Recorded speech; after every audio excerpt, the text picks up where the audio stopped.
This is Nightly Business Report with Tyler Matheson and Sue Herrera. Stalemate. Talks between Greece and its creditors go nowhere. And that's not the only thing rattling investors. There's also uncertainty surrounding the Fed. Few and far between why deals in the home building sector, like today's merger of Ryland and Standard Pacific, don't happen often. Consolidation wave? From Cigna to Anthem to United Health and Aetna, is merger mania catching on in the healthcare industry? All that and more tonight on Nightly Business Report from Monday, June the 15th. And we bid you good evening, everybody. I'm Bill Griffith, in tonight for Tyler Matheson. Great to have you with us. Thank you. I'm Sue Herrera. Well, it's a new week, of course, but a familiar worry. Greece. Its debt crisis appears to be deepening, and that rattled investors around the world.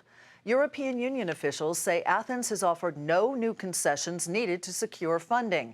Athens says it won't give in to demands for more pension and wage cuts. Well, that stalemate pressured stocks at the open, although the major indices pared some of their losses. By the close, the Dow Jones Industrial Average fell 107 points to 17,791, well off the slide of about 200 points earlier in the day. The Nasdaq dropped 21, and the S&P 500 was off 9 points. Stocks in Europe got hit even harder.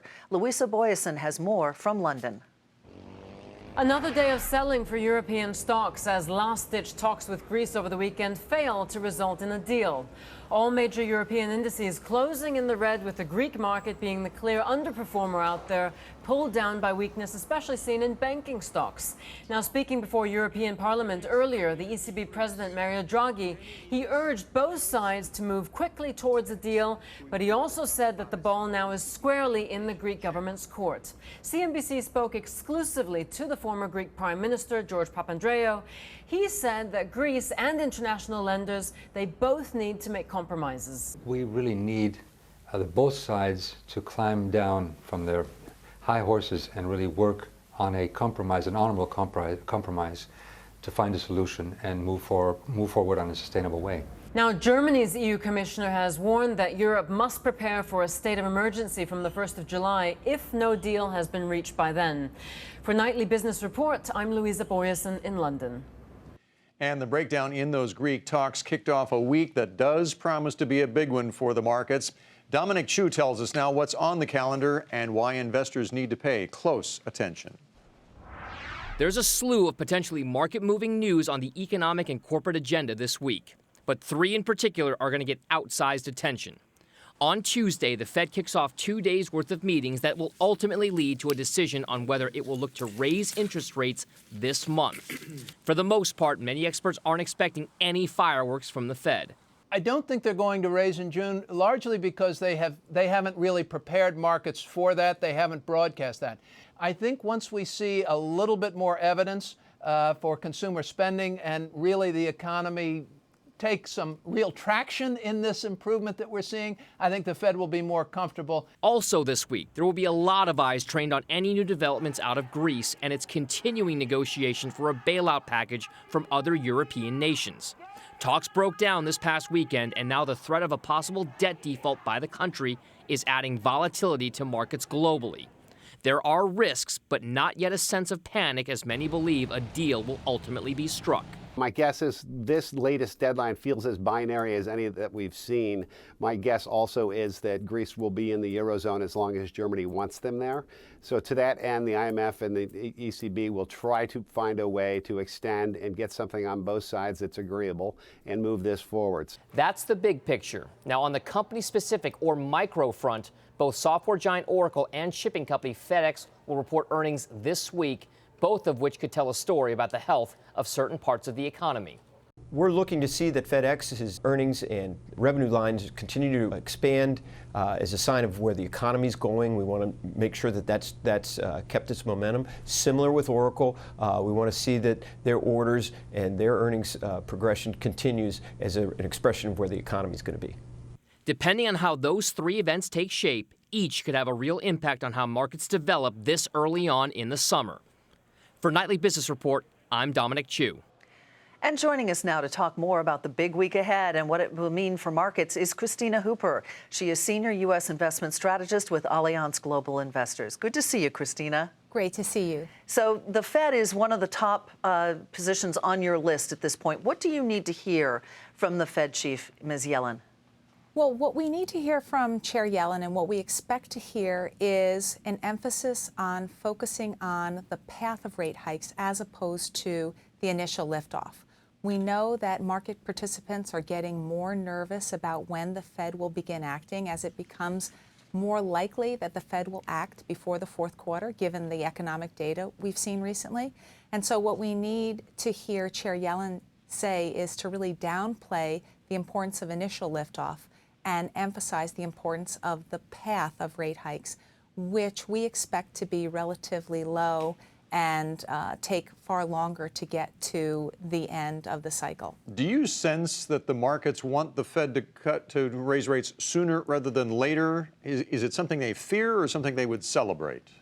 It seems that most market participants fear it. However, there is a growing group of market participants that would likely celebrate it.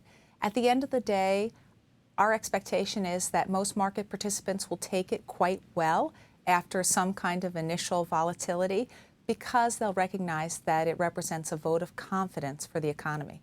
Christina, a lot of people are going to be watching inflation numbers that we get a little bit later this week. How key will that be as you form your investment strategy for clients?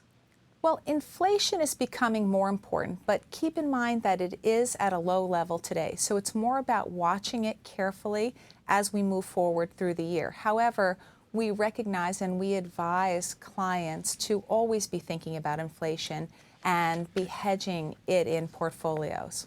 And what about the talks with Greece? Obviously, they have the debt payments and everything due on June the 30th, but there are other deadlines this Thursday as well in terms of the talks with European officials. What's an investor to do with all of that right now? Well, investors need to recognize that the saga in Greece will likely continue and that it will create noise on the margins. But investors, if they have a long enough time horizon, need to be focused on their goals and how they can achieve those goals. And that's going to be delivered by having adequate exposure to stocks, including those sectors that can provide a higher level of growth in the overall market, as well as a significant amount of stocks that can provide dividends, because dividend income is very important in this low yield environment. All right, Christina, thank you. Good to see you again. Thanks for having me. Christina Hooper with Allianz Global Investors. And now to the economy, where the rising dollar and weak global demand appear to be further pressuring the manufacturing sector. Industrial production, which measures the output of U.S. factories, utilities, and mines, decreased by 0.2% from the prior month.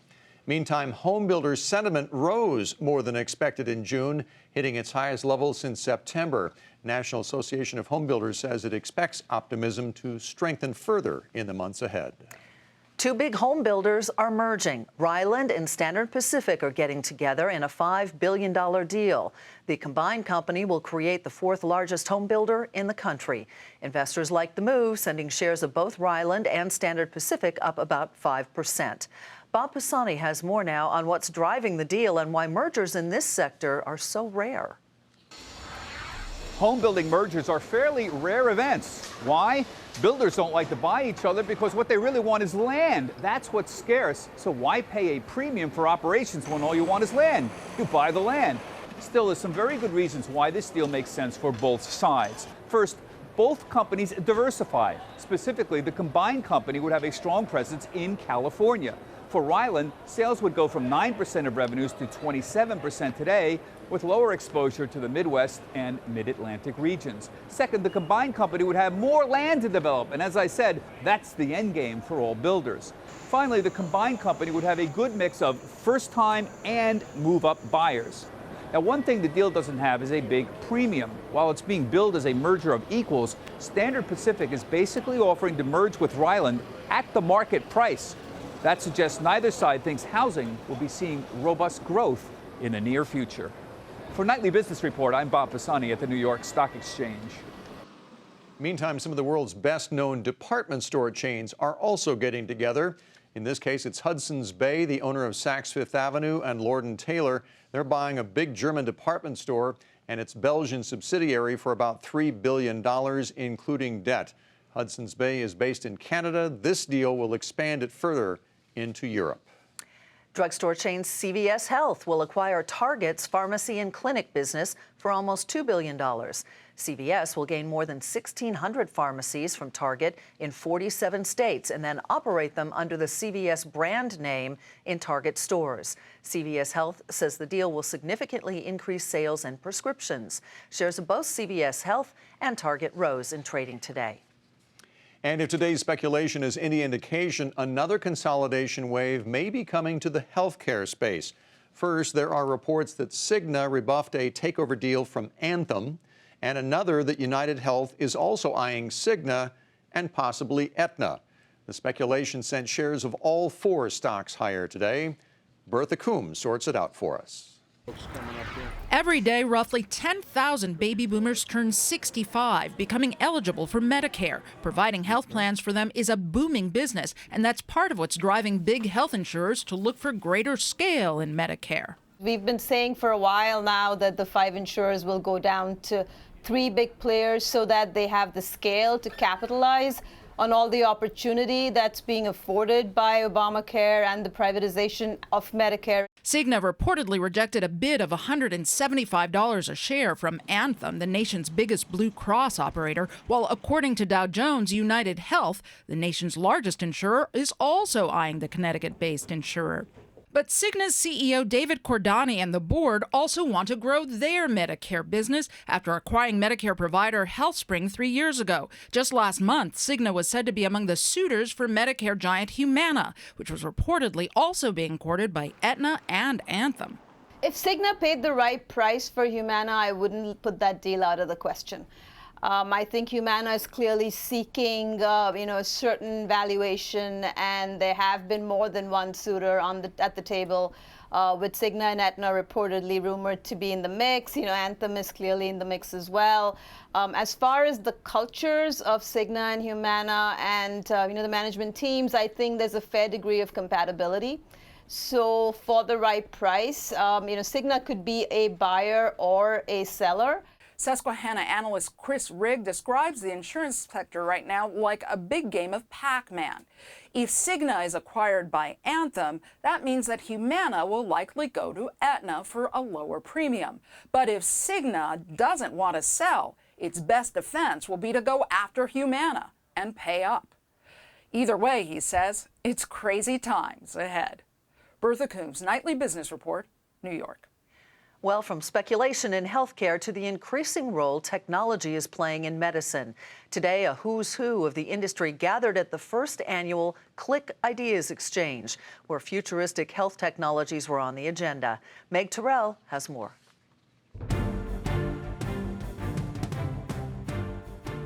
Today in Philadelphia, it was the tech part of biotech in focus. Executives, scientists, physicians, and even former President Bill Clinton met to discuss the future of healthcare.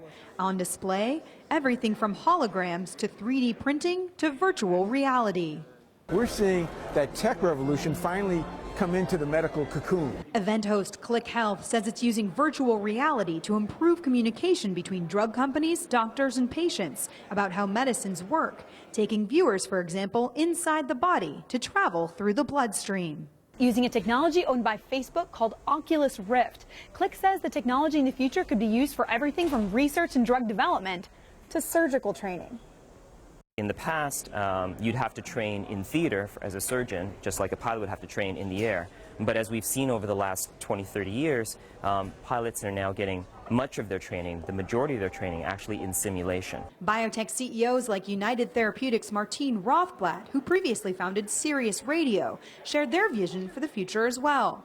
1 million Americans die each year of end-stage organ disease, about 250,000 end-stage lung disease, even more end-stage kidney, liver, and heart disease. And by being able to provide these 1 million Americans with a replacement organ, you would have a level of revenues which was something on the order of $10 billion per year. But amid the sci-fi discussions, Dr. Ezekiel Emanuel of the University of Pennsylvania raised increasingly urgent questions. What's this all going to cost, and how will we pay for it?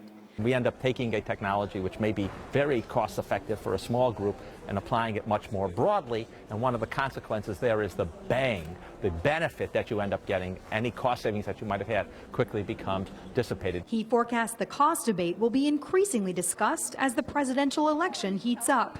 For Nightly Business Report, I'm Meg Terrell in Philadelphia. And still ahead, the one thing that cost corporate America tens of billions of dollars in the first quarter. The answer straight ahead.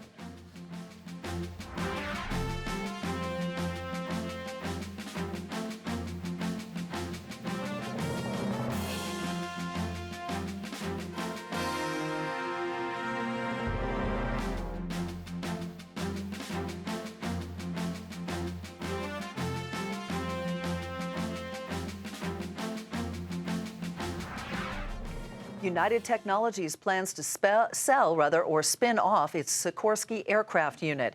The company says a sale would shave about 10 cents a share off of 2015 earnings, a spin-off 20 cents, and a final decision is expected soon. Phil LeBeau spoke to United Tech's CEO Greg Hayes at a very busy Paris Air Show. The board decided last week that we would proceed with either a spin or a sale. And I think by the end of July, the next 60 days, we'll have a final determination which of those two options it's going to be. Sikorsky makes the Black Hawk helicopters, which are favored by the U.S. military. Shares of the Dow component fell 2.5%.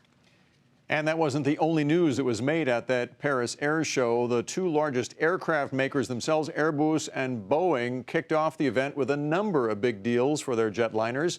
Phil LeBeau back. More from Paris.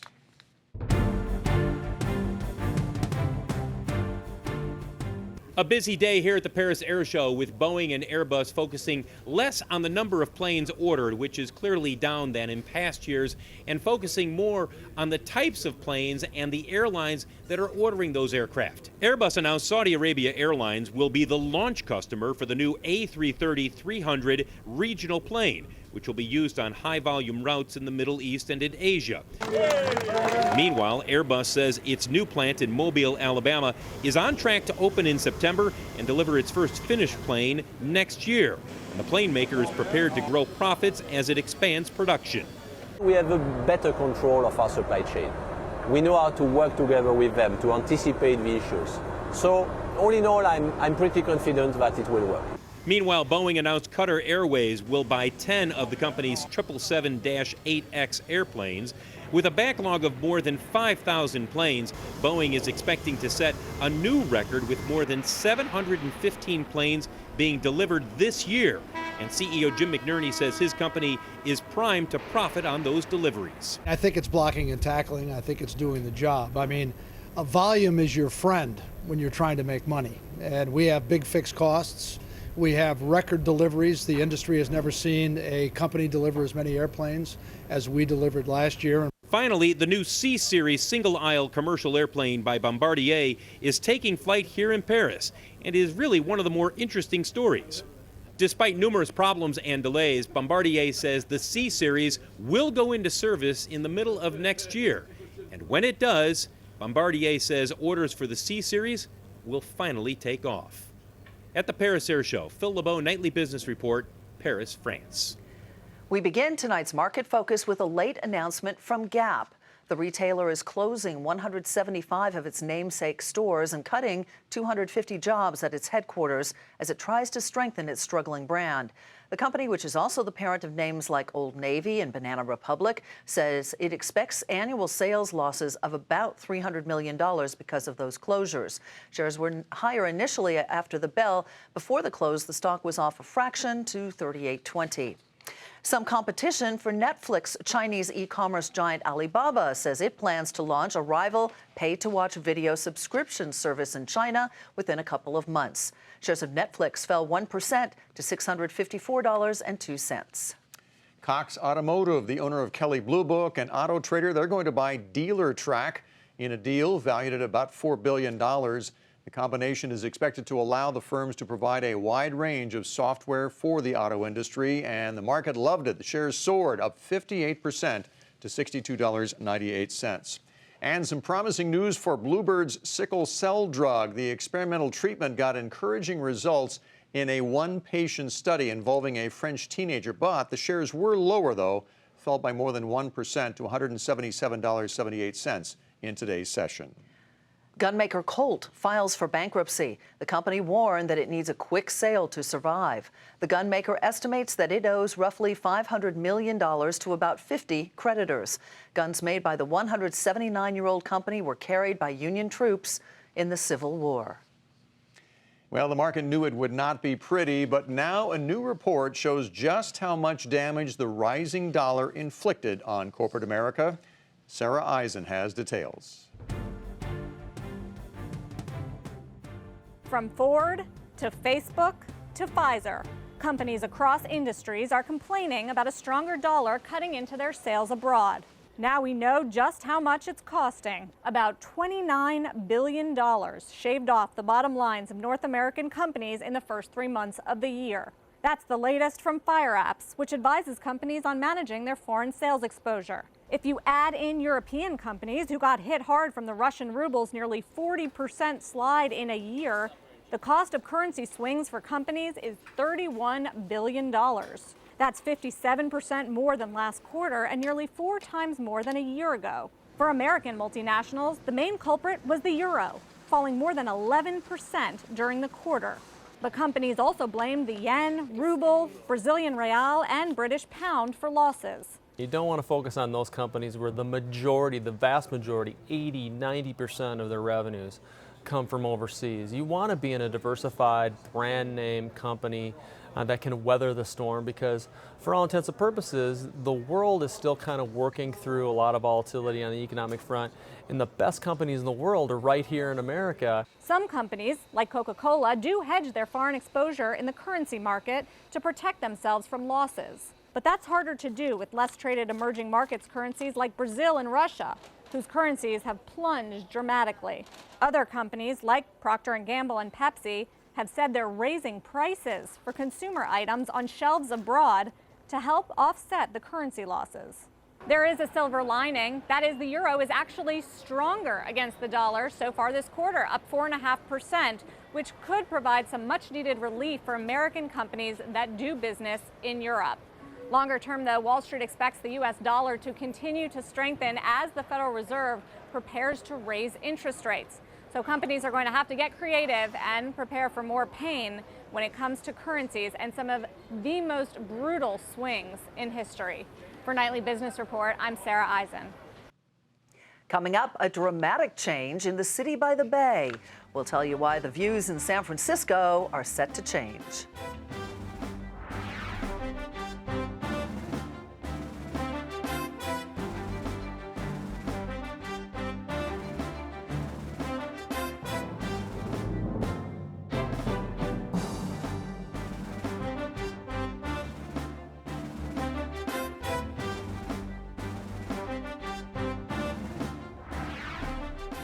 Well, the former CEO of American International Group prevailed in his lawsuit against the U.S. government, sort of.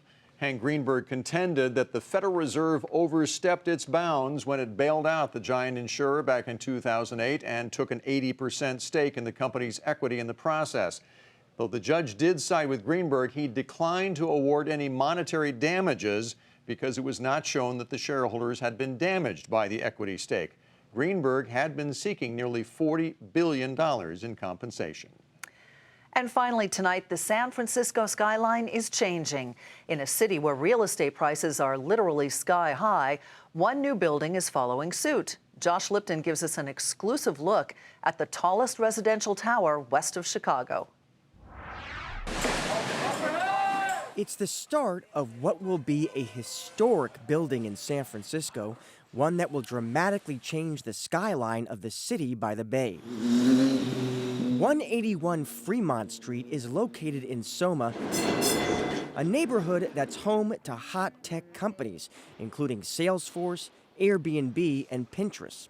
The top 17 floors of the 70-story tower will be luxury residences with some of the highest price tags in San Francisco, a city with far more demand than supply when it comes to real estate.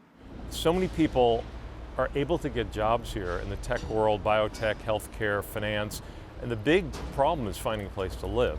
So I think when you look at the companies that are here, from Airbnb, Spotify, Salesforce, Uber, Lyft, LinkedIn, people want to work for a lot of these companies. The condos will start at $3 million, while some units will go north of $8 million. The penthouse has yet to be officially priced. Potential buyers include foreign investors and, of course, tech titans from Silicon Valley. The building has been designed with them in mind. Everything in the condos, from the sound system to the heat, can be controlled with an iPhone. But what if the tech boom goes bust and brings real estate prices down with it? Alan Mark isn't worried. We really won't have much inventory right through this decade. On top of that, we have 3.5% unemployment. It's one of the second lowest in the country. We've created more jobs in 47 states. So there's continued growth. This is where people really want to live. Go up top, cut that tire wire on the far right side. But will they want to live in a high-rise in an already overpriced, overcrowded city? We're going to soon find out. Units go on sale starting this fall, and Alan Mark says he's already got interested buyers. For Nightly Business Report, I'm Josh Lipton in San Francisco. Imagine the view. Well, I was just going to say, I think I'd pay that amount just for that view. Imagine that 360 view of all of San Francisco. Just beautiful. Beautiful. Yeah. But pricey. That's a Nightly Business Report for tonight. I'm Sue Herrera. Thanks for watching. I'm Bill Griffith. Have a great evening, everybody. We'll see you tomorrow.